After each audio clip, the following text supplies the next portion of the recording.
ओम नमः शिवाय। प्रिय श्रोता, आज इस वीडियो में मैं आप सबके समक्ष रत्नमाला अप्सरा साधना का अगला भाग लेकर आया हूँ। इस वीडियो में हम लोग रत्नमाला अप्सरा साधना का जो अनुभव था, जो पिछले बार हम लोगों ने सुना था, उसके आगे का यह भाग है। जानते हैं कि क्या हुआ, वो साधक जो बारी थे उनके साथ और आगे क्या क्या घटनाएं हुई। लेकिन वीडियो शुरू करने से पहले जो नए श्रोता हैं उनसे अनुरोध होगी कि वह चैनल को सब्सक्राइब कर बेल आइकन को प्रेस कर लें। पिछले वीडियो में हम लोगों ने सुना था कि कैसे एक साधक जो थे बारी, उनकी शादी हुई और कैसे उन्होंने अप्सरा साधना कर, चूँकि वह एक साधारण मनुष्य थे, उनके पास कोई शक्तियाँ नहीं थी, लेकिन उन्होंने अप्सरा साधना के माध्यम से अपनी पत्नी को एक असंभव चीज़ से बचाया, उसकी जान बचाई और उन्हें ठीक किया। उसके बाद बारी जो थे वह लगातार अप्सरा साधना के लिए उनका मन बना रहा, अतः उन्होंने अप्सरा साधना करना प्रारंभ रखा। अप्सरा साधना जो था शुक्रवार को वह किया करते थे, और उन्होंने क्या किया कि हर शुक्रवार को ही उन्होंने अप्सरा साधना करने की ठान ली कि हर एक शुक्रवार को मैं इस साधना जो है रत्नमाला अप्सरा की जो साधना है ये करूँगा, और शुक्रवार की रात्रि में उसी स्थान पर पूजा कक्ष में जहाँ मैं कर रहा हूँ पूजा, वहाँ मैं सो जाऊँगा और बाकी दिन मैं अपनी पत्नी और बच्चों के साथ सो जाऊँगा। और ऐसा ही वह डेली करने लगे। एक शुक्रवार बीता, 2 शुक्रवार बीता, ऐसे ही कई शुक्रवार बीत गए, लेकिन न ही उन्हें कोई अनुभव हुआ अप्सरा की और न ही उन्हें कुछ प्रतीत हो रहा था। लेकिन एक चीज़ क्या हो रहा था उनके साथ, उन्होंने देखा कि उनके घर में अब पहले जैसी समस्याएं नहीं थी। पहले घर में बहुत तरह का अनबन हुआ करता था और बहुत तरह की दिक्कतें हुआ करती थी, और अब जब से मैं यह साधना कर रहा हूँ, ना ही मुझे उस देवी ने उस घटना के बाद, इन्होंने सोचा किस घटना के बाद, इनकी वाइफ का जब तबीयत जब खराब थी, वो भूत वाली जो घटना घटी थी, उस समय उसने दर्शन देकर बहुत सारी चीज़ें उपाय बताया था जो इन्होंने किया, और उसके बाद से उनकी वाइफ ठीक हुई थी। लेकिन अब कोई दर्शन इन्हें नहीं मिल रहा, कोई चीज़ इन्हें नहीं दिख रही है, कोई अप्सरा नहीं दिख रही है। इन्हें भी आश्चर्य हो रहा था कि अब मैं करूं क्या, मैं इतने दिन से कर रहा हूं लेकिन कुछ हो नहीं रहा। लेकिन इन्हें दिख रहा था कि हाँ, मेरे घर में बहुत तरह की स्थिति जो है बहुत हद तक ठीक हो गई है।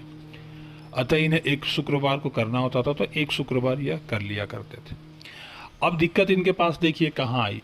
शुक्रवार को अब यह उस दिन वह साधारण वह भोजन किया करते थे, सात्विक रहा करते थे, ब्रह्मचर्य का पालन करते थे और कम लोगों से बोलते थे, और उस दिन पूजा की पाठ की पूरी तैयारी में लगे रहते थे और रात को पूजा करके वहीं सो जाते थे। अब इनकी पत्नी को इस चीज़ से थोड़ी दिक्कत होने लगी, क्योंकि इनकी पत्नी ने देखा कि वह मेरे साथ इस दिन वह नहीं रह पाते हैं, किसी पूजा पाठ में लगे रह जाते हैं। अब वह यह नहीं सोच रही थी कि इसी पूजा के कारण, इसी चीज़ के कारण मैं ठीक भी हुई हूँ। उन्हें बस यह दिख रहा था कि वो साथ नहीं रह रहे हैं, वह ध्यान नहीं दे रहे हैं बच्चों पे ना मेरे पर। अब ये चीज़ उन्हें होने लगी। अब ये चीज़ हो करके अब दोनों में थोड़ा सा अनबन, हल्का फुल्का उन्होंने कुछ अपने पति को बोला, क्योंकि अब उनके पति जो थे उन्होंने समझाया कि यह ऐसी चीज़ है जिसे तुम्हारे बोलने पर या किसी के भी कहने पर मैं बंद नहीं कर सकता। यह जितना ज़रूरी मेरे लिए है उतना मेरे परिवार के लिए भी ज़रूरी है, उतना ज़रूरी तुम्हारे लिए है। तुम ही लोगों के कारण मैंने यह साधना शुरू की, यह पूजा शुरू की, जो भी मैं कर रहा हूँ, और मैं इसे बंद नहीं कर सकता। और चूँकि यह बता भी नहीं सकते थे घर में कि मैं कौन सी साधना कर रहा हूँ, क्योंकि अप्सरा साधना की जो सबसे बड़ी चीज़ होती है कि जब भी आप वो साधना कर रहे हो तो आपको बतानी नहीं होती कि आप कौन सी साधना कर रहे हो। लोग तो जानेंगे कि आप कोई पूजा कर रहे हो, तो जानने दो लोगों को, कोई भी पूजा कर रहे हैं, लेकिन कौन सी पूजा कर रहे हैं, किसकी आराधना कर रहे हैं, यह चीज़ नहीं बताने की होती है। और इस कारण से इन्होंने अपनी बीवी को बताया भी नहीं था और अब भी नहीं बता रहे थे। अब इनकी पत्नी को लग रहा था कि यह मुझसे छुपा रहे हैं, मुझको नहीं बता रहे हैं। इस कारण से दोनों में थोड़ा अनबन हो रहा था। इनकी पत्नी को समझना चाहिए था वहाँ पर कि अगर नहीं बता रहे हैं इसका मतलब कोई कारण रहा होगा, कुछ कारण होगा जिस कारण से मुझे नहीं बता रहे हैं।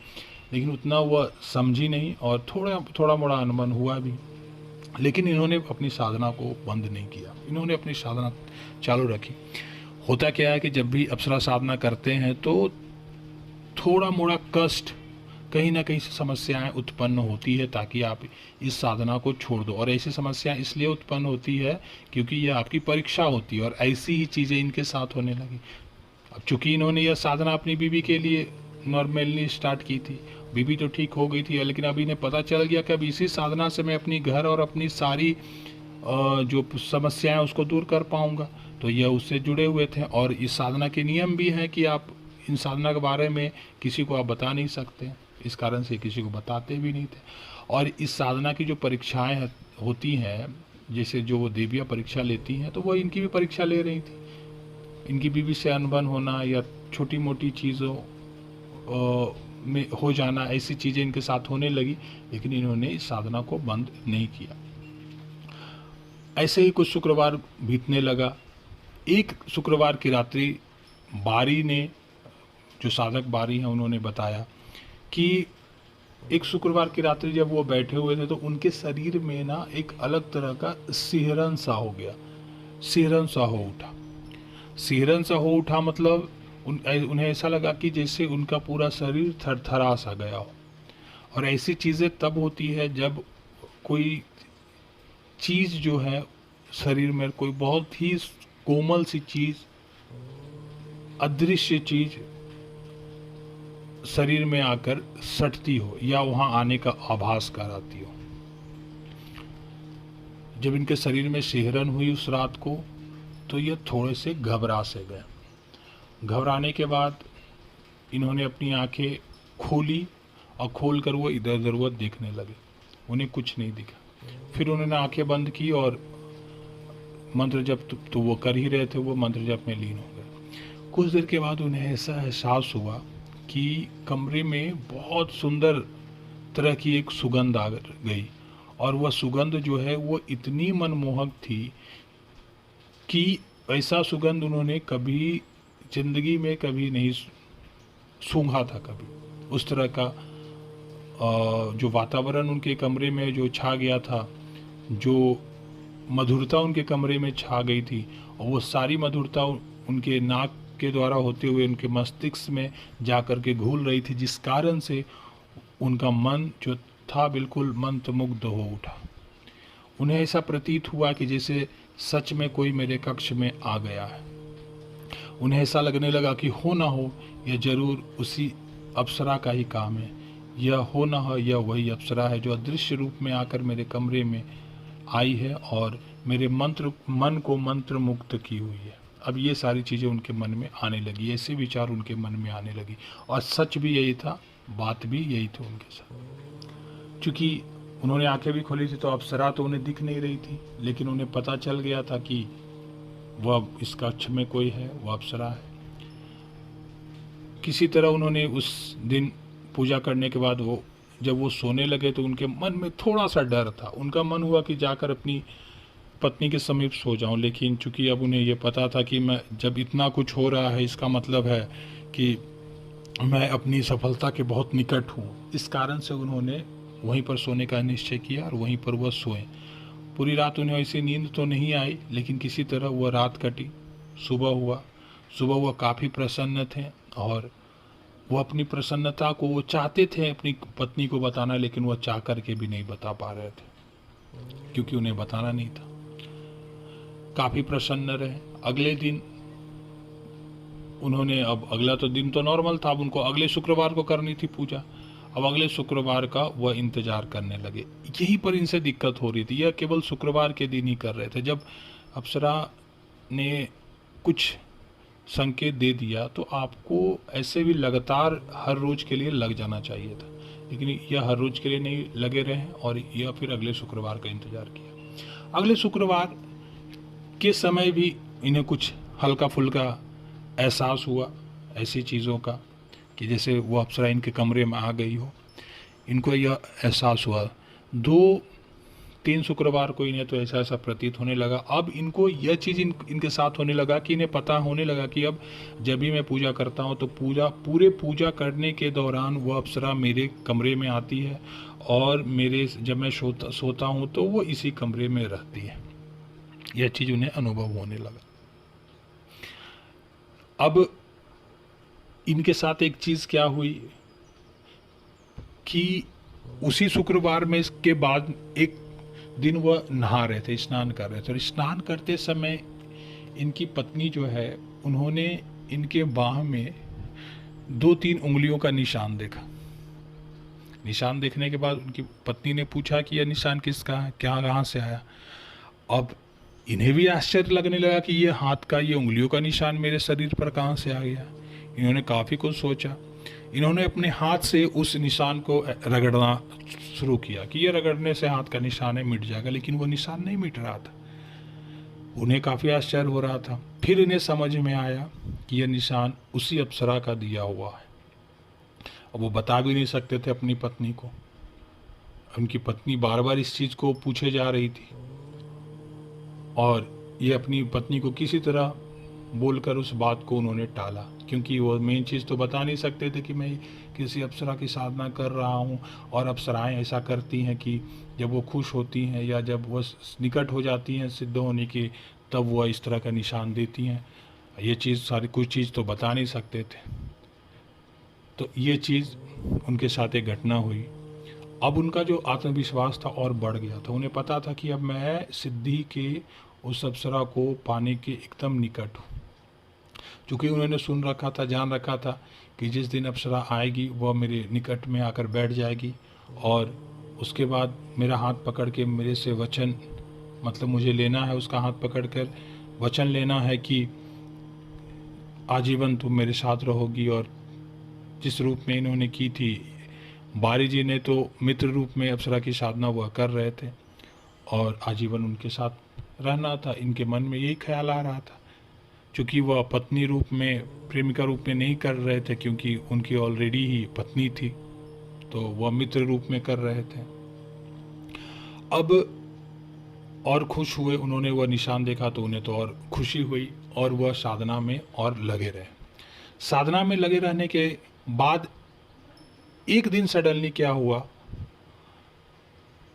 उनके घर के ही कोई गोतिया वगैरह थे, तो वहाँ पर एक बूढ़े बुजुर्ग थे जी, उनकी डेथ हो गई। डेथ हुई तो इस कारण से उनकी साधना रुक गई। शुक्रवार को वो साधना नहीं कर पाए और ऐसे 1-2 शुक्रवार उनकी साधना रुक गई। साधना रुकने के कारण वह थोड़े परेशान हुए कि मेरी साधना रुक गई, मेरी साधना टूट गई। और एक चीज़ उनके पास क्या प्रतीत होने लगा मैं बताऊं कि उनके घर की बहुत सारी समस्याएं खुद ब खुद सॉल्व हो गई। पैसों वगैरह की जो किल्लत थी वो कहीं ना कहीं से पैसा आ जाया करते, तो इनके घर में पैसों की भी दिक्कत नहीं रहने लगी। और यह जो उनके घर में एक बूढ़े की जो डेथ हुई, इस कारण से इनकी साधना जो बंद हो गई, इस कारण से इन्होंने साधना तो बंद कर दी, लेकिन इनका मन जो था उस साधना के प्रति, उस अप्सरा के प्रति लगा ही रहता था। चूँकि अब इनकी पत्नी जो थी, उनकी पत्नी का इनके ऊपर थोड़ा शक होने लगा। वो उंगली का निशान देखना या इनसे दूर रहना, मतलब ब्रह्मचर्य का पालन वो करते थे साधना कारण, तो ये सब सोच के उनकी पत्नी के मन में अलग तरह के विचार आने लगे कि ये शायद किसी और को तो नहीं पसंद करने लगे, और यह खुलकर बता भी नहीं पा रहे थे। अब क्या हुआ, जब वो डेथ हुई इनके घर में, तब उन्होंने सोचा कि अब तो ऐसे भी साधना टूट चुकी है, तो क्यों ना अपनी पत्नी को बता दिया जाए ताकि इसके मन का जो भी दिक्कत है वो ख़त्म हो जाए। तो उन्होंने क्या किया, अपनी पत्नी को सारी चीज़ें बताई कि मैं इस अप्सरा की साधना कर रहा था और ये साधना के नियम थे कि मैं इसे किसी को नहीं बता सकता था। तुम्हें समझना चाहिए था लेकिन तुम समझ नहीं रही थी। अब मैंने तुम्हें बता दिया, मेरा ये साधना खंडित हो गया है। अब ये बातें सुन कर के उनकी पत्नी को बड़ा अफसोस आया उन्हें अब लगने लगा कि उस अप्सरा ने मुझे ठीक किया और मेरे घर में अब तो बहुत सारी चीज़ें जो है नॉर्मल हो गई हैं। अब ये चीज़ है, उनकी पत्नी ने भी इस चीज़ को देखा कि हाँ, पहले से घर में बहुत बदलाव आ चुका है। लेकिन अब इनको क्या था कि इनके पास उतने पैसे नहीं थे कि यह कोई अपना बिजनेस कर सके, चाहे 2-4 अलग से रूम उठा सके ताकि उसमें और अच्छे से ये लोग रह सकें। तो ये सारी दिक्कतें थी। चूँकि अब साधना बारिज ने बंद कर दी, अब इनके पास अब ये साधना अभी शुरू नहीं कर पाए। हुआ काफ़ी दिन तक इन्होंने फिर साधना नहीं किया, घर के कामों में ये फंसे रहे। और उसी समय एक रात क्या हुआ कि बारिश उरिश हो रही थी और इनका जो छत था वहाँ से कुछ छत से पानी टपक कर एक खाली जगह था, वहाँ पर एक जगह पानी जा कर के जमा हो रहा था और वहाँ पर पानी जो था वो मिट्टी का जगह था, वहाँ पर थोड़ा गड्ढा सा हो गया। सुबह उठ कर के जब बारी जी ने देखा कि वहाँ पर गड्ढा कैसे हो गया, चूँकि मिट्टी की जगह थी लेकिन फिर भी वो सतह तो इतनी ऐसी नहीं थी कि वहाँ गड्ढा थोड़ा सा हो जाए। तो उन्होंने क्या किया, वहाँ पर और मिट्टी डालने के लिए सोचा। और मिट्टी डालने से पहले पता नहीं उनके मन में एक अलग तरह की बात आई, जैसे कि मानो उस अप्सरा ने उनके मन में यह बात डाल दी कि तुम उस जगह को कोड़ कर देखो। यह चीज़ इनके मन में आई, वो अप्सरा ने ही वो बात डाली थी। जब उन्होंने वहाँ का फिर क्या उनके मन में आया कि वहाँ से एक कुदाल लेकर वहाँ पर उन्होंने उस खुदाई को शुरू किया। उन्होंने छोटा मोटा एरिया था उसी को वह कोड़ना शुरू किया। वह जो एरिया था उन्होंने बाथरूम के लिए छोड़ रखा था कि पैसे होने पर बाथरूम वगैरह बनाया जाएगा। क्या उनके मन में आया, उन्होंने उस जगह को कोड़ना थोड़ा सा शुरू किया। थोड़ा सा ही तो कोड़ा था जहाँ तक गड्ढा हुआ था। नीचे उन्हें एक छोटी सी सुराही मिल गई। सुराही मिलते ही इनके मन में अचानक बहुत खुशियाँ, मतलब यह इनका मन प्रसन्न हो गया और उनके मन में बहुत सारे विचार आने लगे। सुराही, छोटी सी सुराही थी जिसे निकालने पर देखा कि यह सुराही बहुत पुरानी सुराही थी जो मिट्टी में दबी हुई थी। और जब देखा तो सुराही के अंदर उन्हें कुछ रेत थे, बालू थे, रेत था और रेत के बीच में उन्हें पुराने ज़माने के सिक्के मिले। काफ़ी पुराने ज़माने के सिक्के थे और काफ़ी सारे उन्हें चांदी के सिक्के मिले। चांदी और सोने के कुछ सिक्के उन्हें उस सुराही, उस घड़े में मिले। और अब इनकी खुशी का ठिकाना नहीं, इन्हें विश्वास नहीं हो रहा था कि सच में इन्हें ये सारी चीज़ें मिली हैं। सारे सिक्के को उन्होंने इकट्ठा किया और देखा तो काफ़ी सारा सिक्का इनके पास हो गया, जिसमें अधिकतर चांदी के सिक्के थे, 2-4-10 सोने के भी सिक्के थे और वह सिक्के बहुत पुराने ज़माने के थे। अब इनकी पत्नी और इन्होंने ये इस चीज़ को देखा, उस सिक्के को देखा। और चूँकि अब किसी के साथ भी जब इस तरह की घटना होगी तो वह खुश तो होंगे। पहली बात कि इन्हें अभी तक साधक को विश्वास नहीं हो रहा था कि यह सिक्का, यह खजाना मुझे मिला, क्योंकि ऐसी चीज़ें उन्होंने केवल फिल्मों में देखा हुआ होगा या केवल कहानियों में सुना था, और अब सच में उनके साथ ऐसी चीज़ें हुई थी। और ऐसा होना इसलिए भी नॉर्मल था क्योंकि वह काफ़ी पुराना गांव था, पुराना जगह था और इनके घर जहाँ पर थे वहाँ बहुत पहले से घर वगैरह होंगे, पहले के ही किसी लोगों ने इन सिक्कों को वहाँ गढ़ दिया होगा, या कुछ भी हो सके उस अप्सरा ने ही उन सिक्कों को वहाँ पर इसके लिए रखा होगा। आपको क्या लगता है, अपनी राय दें। अब इनकी खुशी का ठिकाना नहीं रहा और उस सिक्कों से इन्होंने अपनी जीवन को बदला। क्या किया, उस सिक्कों को ही बेचकर इन्होंने अपना घर भी बनाया और छोटा मोटा सा एक बिजनेस शुरू किया। वहीं से कुछ दूरी पर एक छोटे मोटे शहर था, छोटा मोटा बाजार था, वहाँ पर इन्होंने रेंट पर एक दुकान लिया और वहाँ पर यह जो बारी जो थे इन्होंने वहीं पर एक श्रृंगार की दुकान खोल दी। क्योंकि श्रृंगार का दुकान खोलने का कारण भी था क्योंकि इनकी पत्नी थी जो थोड़ी तेज़ तर्रार थी, वह चाहती थी कि मैं भी आपकी हेल्प कर दिया करूँगी और इससे कुछ इनकम भी आ जाया करेंगे। इन्होंने एक छोटा मोटा श्रृंगार का दुकान खोला, अपना वहाँ घर में रूम भी बनाया। धीरे धीरे बारी जो थे उनके साथ क्या हुआ, जब 2-3 साल और बीते, तो अब चूंकि अब वो साधना तो कर नहीं रहे थे, लेकिन उनको वो जो धन मिला और उस धन से इन्होंने जो बिजनेस शुरू कर दिया या अपना घर भी जो बना लिया, पैसों की दिक्कतें अब उनके पास बंद हो गई। अब अभी के समय पे बात करें तो उनका वो जो दुकान है अब 2-3 दुकान हो चुका है और वह काफ़ी अच्छी मात्रा में, मतलब उन्हें पैसे वगैरह आते हैं, काफ़ी पैसे आते हैं।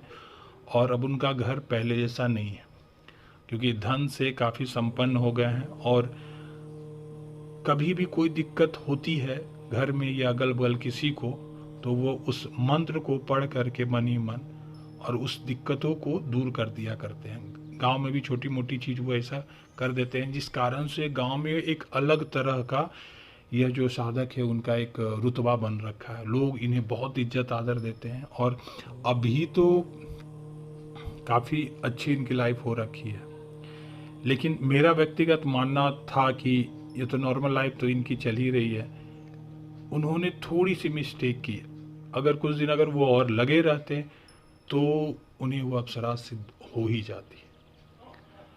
क्योंकि रत्नमाला अप्सरा जो है वह धन की देवी है, आकस्मिक धन प्राप्त होना, ऐश्वर्य प्राप्त होना, राजा तुल्य वैभव कह सकते हैं। तो राजा की तरह वैभव तो अब यह किसी राजा से तो कम अपने के टाइप का इनका लाइफ नहीं था, क्योंकि अपने पूरे घर को संभाल रहे हैं। पैसों की अब दिक्कतें नहीं आने लगी, दुकान से काफ़ी पैसे इनको आने लगे।